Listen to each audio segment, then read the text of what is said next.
നെല്ല്, മത്സ്യം, താറാവ്, അതേപോലെ തന്നെ പോത്ത് അല്ലെങ്കിൽ കന്നുകാലികൾ, ഇതിനെയൊക്കെ തന്നെ സംയോജിപ്പിച്ചുകൊണ്ടുള്ളൊരു കൃഷി രീതിയാണ് ഈ നെല്ലധിഷ്ഠിത സംയോജിത കൃഷിയുടെ കുമരകം മാതൃക. കാർഷിക സർവകലാശാല വികസിപ്പിച്ചെടുത്ത ഈ മാതൃക ഇന്ന് ജില്ലയിൽ ധാരാളം കർഷകർ ചെയ്തു വരുന്നു.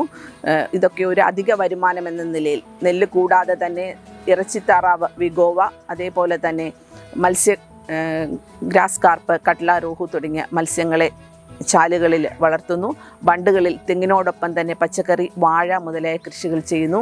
അതുകൊണ്ട് തന്നെ 1 ഇഞ്ച് ഭൂമി പോലും പാഴാക്കാതെ ബണ്ടുകളും ചാലുകളും നിറഞ്ഞ ഈ ഭൂപ്രകൃതിയിൽ എങ്ങനെ മാക്സിമം നമുക്ക് കർഷകന് അധിക വരുമാനം നേടിത്തരാം എന്നുള്ളതിന് ഒരു ഉത്തമ മാതൃകയാണ് നെല്ലധിഷ്ഠിത സംയോജിത കൃഷിയുടെ കുമരകം മാതൃക. ഇതിൻ്റെ ഒരു പ്രദർശന യൂണിറ്റ് കൃഷി വിജ്ഞാന കേന്ദ്രത്തിൽ ഒരുക്കിയിട്ടുണ്ട്.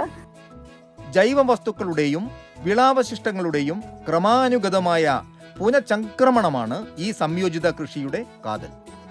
1 ഹെക്ടറിൽ നിന്ന് 6 മുതൽ 8 ടൺ നെല്ല് ലഭിക്കുന്നതിനോടൊപ്പം തന്നെ വൈക്കോലും കച്ചിയും ലഭ്യമാണ്.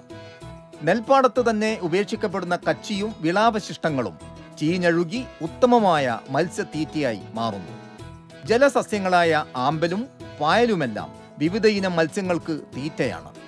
മത്സ്യങ്ങളുടെ ഇര തേടലിൽ പാടങ്ങളുടെ അടിവശം കുത്തിമറിക്കപ്പെടുന്നത് മൂലം തുടർന്ന് നടത്തുന്ന നെൽകൃഷിക്ക് നിലമൊരുക്കാൻ ആവശ്യമായി വരാറില്ല.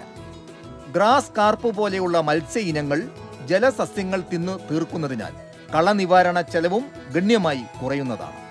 പാടശേഖരത്തിന്റെ മുക്കും മൂലയുമെല്ലാം മത്സ്യങ്ങൾ ഓടി നടക്കുന്നതിനാൽ അവയുടെ വിസർജ്യ വസ്തുക്കൾ വീണ് മണ്ണ് ഫലഭൂയിഷ്ടമാകുന്നു. തന്മൂലം നെൽകൃഷി കൂടുതൽ ജൈവികമായി മാറുന്നു. മത്സ്യത്തിൻ്റെ വിളവെടുപ്പ് ഒരു അധിക വരുമാനമാണ് മത്സ്യത്തിൽ നിന്ന് കിട്ടുന്നത്. ഇറച്ചിത്താറാവിനെ നമ്മൾ പാടത്തിൻ്റെ പോണ്ടിൻ്റെ ചേർന്ന് ഇറച്ചിത്താറാവിനെ വളർത്തുന്നു. ഈ താറാവിൻ്റെ കാഷ്ടം വെള്ളത്തിലേക്ക് വീഴുകയും അത് മത്സ്യത്തിന് വളമാകുകയും ചെയ്യുന്നു. കൂടാതെ കൃഷി ചെലവ് കുറയ്ക്കുവാൻ സാധിക്കുന്നു. കളകളെ നിയന്ത്രിക്കുവാനും അതേപോലെ തന്നെ കീടങ്ങളെ നിയന്ത്രിക്കുവാനും സാധിക്കുന്നു.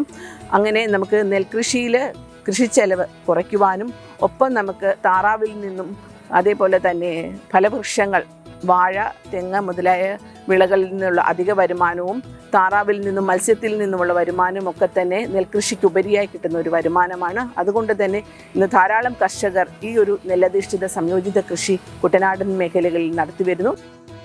ഈ ബഹുതല സംയോജിത കൃഷി മാതൃക പ്രദാനം ചെയ്യുന്ന സാമ്പത്തിക സുരക്ഷയാണ് ഏറെ ശ്രദ്ധേയം. നെല്ലിന് പുറമെ മത്സ്യവും താറാവും പോത്തും സംയോജിപ്പിക്കുമ്പോൾ വരുമാനവും ഉൽപാദനവും തൊഴിലവസരങ്ങളും 4 മുതൽ 5 മടങ്ങുവരെ വർദ്ധിക്കാം.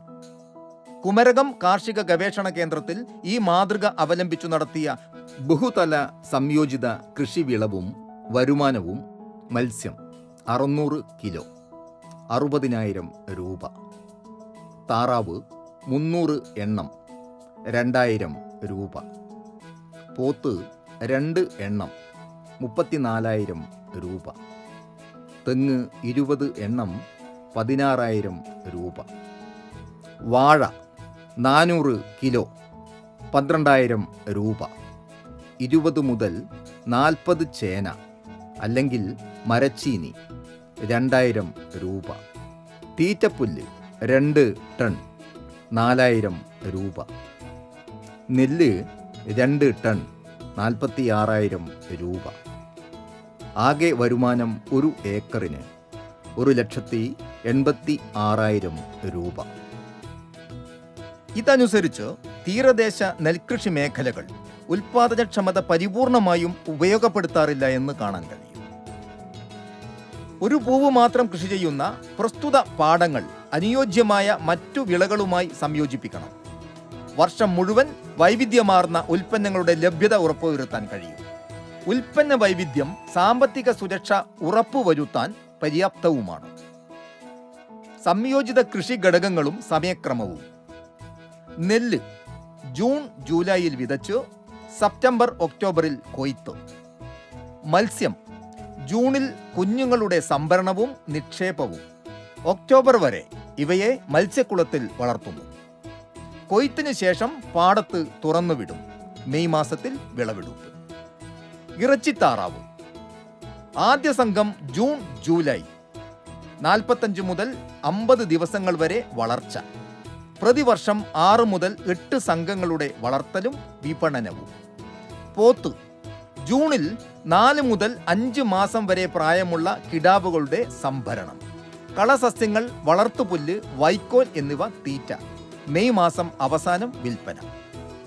നെല്ലധിഷ്ഠിത സംയോജിത കൃഷിയുടെ മാതൃകാത്തോട്ടം കോട്ടയം കൃഷി വിജ്ഞാന കേന്ദ്രം പരിപാലിക്കുന്നതിനോടൊപ്പം നിരവധി പരിശീലനങ്ങളും സാങ്കേതിക ഉപദേശങ്ങളും കർഷകർക്ക് നൽകി വരുന്നു.